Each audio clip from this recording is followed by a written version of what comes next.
Hey, is Marie making the food to celebrate the new year this time? My mother-in-law immediately reacted to this, waving her hands in front of her face and laughing. No way, that's impossible. My daughter-in-law can't cook at all. She's a hopeless housewife who can't even make food for the New Year's celebration. I do all the cooking around here.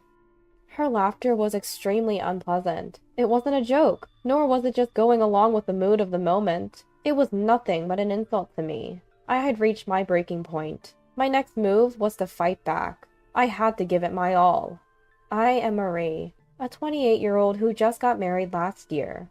I'm a full-time housewife who enjoys cooking. Though it hurts sometimes that my husband is content with anything as long as it's edible, he's kind, and we live in a newly remodeled large house with a spacious island kitchen I've always longed for. I guess it's the ideal life, but I had a problem since the beginning of my marriage. It was my mother-in-law. She claims to be good at cooking and thinks I'm a failure of a wife who can't cook. Well, I could endure it if she just thought that, but she was a very troublesome type who would go around saying it. Just yesterday, she was complaining to the neighbor's wife, loud enough for me to hear, while I was hanging laundry. My daughter-in-law can't even cook properly! Oh, it's terrible! I wonder what kind of education she had. My son is so unfortunate. I can't believe it. I was so angry that I almost broke the clothespin in my hand.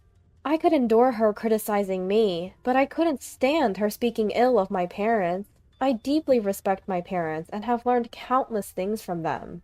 Yet, without knowing anything, or even trying to know, my mother-in-law was bad-mouthing me every day. Today, too, she seemed busy ruining my reputation, and I could hear her shrill voice gossiping with the neighborhood. She doesn't even know how to use seasoning. I have to cook, or else there's no taste. Why did my son marry someone like her? Then the neighbors chimed in. Freda has had it tough, too. And why don't you teach her? I really wish they would stop. I gripped the glass in my hand so hard that it cracked. In the evening, when my husband Gregory came home, my mother-in-law was in the shower. I saw my chance and decided to unload everything I'd been holding back on Gregory. Can't you do something about your mother? She's going around the neighborhood every day saying I can't cook. Can't you say something to her, Gregory? As I put away the jacket Gregory handed me, I told him about my mother-in-law's behavior. Gregory doesn't particularly love his mother, and he does care for me, so I thought he would defend me. I believed he would sympathize and say, "That must have been tough." But what came out of his mouth was entirely different. "Well, Mom has always been particular about cooking," Gregory said, scratching his head and looking troubled. "Particular about cooking?" I almost blurted out. "With that heavy seasoning?" I stared at Gregory in disbelief, but he was dead serious. "Come on, she's a good cook, right?" "Well, I don't really know much about good or bad cooking." "Anyway, please get along with Mom. That's a wife's duty, isn't it?" With that, Gregory left the room. Is this a joke? That was the only thought left in my mind. A good cook? A wife's duty? What does that even mean? All sorts of frustrations rushed into my heart at once. To be honest, and I hate to say it, but my mother-in-law's cooking is far from delicious. She's been in charge of all the cooking for the past year to prevent me from doing it, but I've never found it tasty. She's convinced that strong seasoning equals delicious. Gregory, who grew up with that taste, always finishes his meal without a fuss, but I honestly struggle to eat it every day. Continuing to eat such heavily seasoned food is definitely not good for my health, and I even feel a sense of crisis that it might ruin my taste buds. I managed to eat it somehow, fearing what would be said if I left anything. Alone in the quiet bedroom, I let out a big sigh. The shock wasn't that Gregory didn't criticize his mother's cooking. It's a wife's duty, huh? It was that he didn't take me seriously. At times like this, I miss the taste of my parents' home cooking. A few weeks passed, and the atmosphere of the year-end became more pronounced. It would be my first New Year since getting married. In this house, it's a tradition for relatives to gather every New Year and eat a feast prepared by my mother-in-law. When Gregory told me this, I secretly thought, really? Even though I just responded with, oh. The relatives who come to eat my mother-in-law's cooking every year must be used to it by now, but I can't help but feel sorry for them. I may be criticized by my mother-in-law for having bland taste or not being able to cook properly, but I believe in my cooking skills. I trust my parents who taught me the techniques. I want to cook for everyone somehow, and I want to correct Gregory's taste buds. With that determination, I decided to ask my mother-in-law, even though I knew it was a long shot. Mother-in-law? About the food for the New Year's celebration? I called out to her back as she was energetically taking out large plates and pots in the kitchen. I'll help too. But the mother-in-law who turned around had already refused with her expression. Marie, you can't even cook properly, so how can you make food for the New Year's celebration? You know that not just our family, but all the relatives are gathering, right? That's why I'm saying this. I married into this family. It's my duty as a wife to... I desperately argued, but my mother-in-law just shook her head. No, no. Do you want to create a weird atmosphere right at the beginning of the new year? Everyone comes to eat my cooking. We can't disappoint them. If you understand, please don't get in the way. I could only bite back my frustration as I stared at her turned back. The new year arrived and the relatives began to gather. There were about 20 of them, more than I thought. Most of them I hadn't seen since the wedding. Marie, Happy New Year! Oh my, it's been a while. Have you gotten used to married life yet? I guided them to the very spacious dining room, exchanging greetings with each of the relatives who crowded in. When I first came to this house, I was surprised by its vastness, but it seems the unusually large dining room was designed for occasions like this. In the dining room, my mother-in-law was already talking with the relatives who had arrived. At that moment, one of the relatives said, "By the way, is Marie making the feast this year?" My mother-in-law immediately reacted to this, waving her hands in front of her face and laughing. That's impossible. My daughter-in-law can't cook at all. She's a hopeless housewife who can't even make a New Year's celebration meal. I do all the regular cooking, you know. Her laugh was very unpleasant. It wasn't a joke, nor was it just going along with the mood. It was simply an insult to me. I had reached my breaking point. Mother-in-law? Then please, let me make the New Year's celebration meal. If it tastes bad, how about you make a palate-cleansing dish? The room went quiet at my proposal. After a beat, the relatives began to murmur. Well, I don't want bad food, but... Well, but experience is everything. Isn't it fine? Yeah, if it fails, Frida will take care of it, it seems. My mother-in-law, who had been silently listening to the relatives' conversation, seemed to give up, sensing that the mood was shifting towards let's let Marie try. Well then, I'll let you practice this year. Her words hinted at reluctance, but now I could cook. Ladies and gentlemen, please indulge this hopeless housewife's whims this year. Oh, I had plenty to say to her. My heart was filled with the fact that I could cook proudly in front of all these witnesses. Now it's time for a counterattack.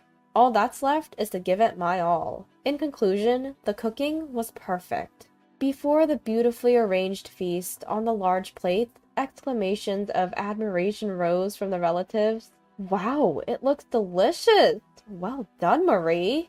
Really, this isn't something just anyone can make. Among such comments, my mother-in-law, who had gone shopping for the palate-cleansing dish, returned and glanced at my cooking. Looks good, I guess, but it's probably tasteless. She emphasized the word probably, clearly unwilling to acknowledge me, and then deliberately said, Well, I must make the palate-cleansing dish, and hurried into the kitchen. Ignoring her, I went around, handing out paper plates and forks to the relatives. Everyone, please enjoy. Even as she headed to the kitchen, my mother-in-law's back was clearly focused on us. The relatives, in turn, took the food and tasted it. This is... someone muttered, their voice seemingly trembling. My mother-in-law laughed as if she were thoroughly pleased. See? I told you! This is why she's a hopeless daughter-in-law. Everyone, you don't have to force yourselves to eat. I'll make a palate-cleansing dish right away. Her voice was triumphant, but it was soon drowned out by voices of joy. This is the first time I've tasted such delicious New Year's celebration food. This is restaurant level. It's even better. It's like a hotel course meal. Marie, where did you learn to make this? Huh? Standing in front of the lively crowd centered around the food, my mother-in-law was left speechless. Without anyone paying attention to my mother-in-law, all eyes were focused on me.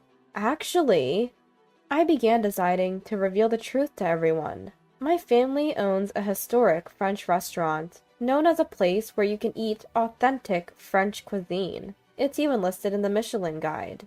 My father, the current 5th generation, oversees everything related to cooking, and my mother, who also comes from a family of chefs, supports him devotedly. I grew up watching my parents, and by the time I was in upper elementary school, I was learning to cook from them in earnest. My brother is set to take over, and even though I've left home after getting married, and probably won't be involved in the restaurant in the future, all the cooking knowledge I've learned from my parents is within me, and I'm proud of it.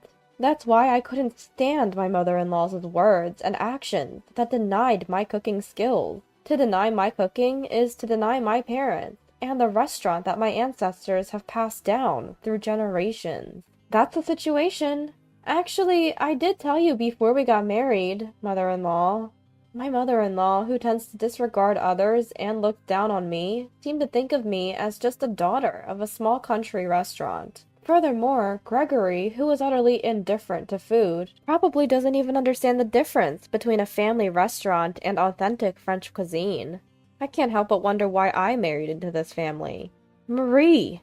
When I turned to the voice calling me, several eyes were looking at me, somewhat hesitantly, but expectantly. Can we eat more?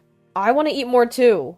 Despite the substantial volume of the feast I had prepared, it had been completely consumed. Suddenly, I felt a surge of happiness, and almost cried. Being praised for the food I made should have been normal before I got married, but it seems I had completely forgotten that feeling in the past year. Yes, I'll make more right away! I dashed out of the room, passing by my mother-in-law, who was still standing still. Come to think of it, she had bought some ingredients. I decided to serve these people with all my might, no matter what I might be told later. Mother-in-law, I'll use the ingredients, okay? I gave a warning, but as I thought, there was no response. The ingredients were left as they were in the kitchen. As I reached to look inside the supermarket bag, someone entered the kitchen. Will you teach us how to cook too? I looked up to see about 5 women standing in a row. They ranged in age, from around my age to about my mother-in-law's age, but their eyes all sparkled the same way. The food was so delicious. We want to be as good as you. In retrospect, those words must have changed something inside me. I had never thought about teaching cooking before, but if there were people who felt that way about me, and if I could be of any help, I wanted to teach as much as I could. That's what I thought. With pleasure! I answered with a smile, and the room burst into excitement. Everyone was talking about how they would surprise their husbands by becoming good at cooking. And so, the impromptu cooking class began. Watching us cook with serious faces from a distance, my mother-in-law was silently cleaning up, and the finished dishes were met with more praise. I have to say, I actually found Frida's cooking a bit too salty for my taste. Marie's cooking is more delicate and refined. Truly professional French cuisine. While I was happy to be recognized and celebrated by everyone, I felt a bit awkward towards my mother-in-law and smiled vaguely.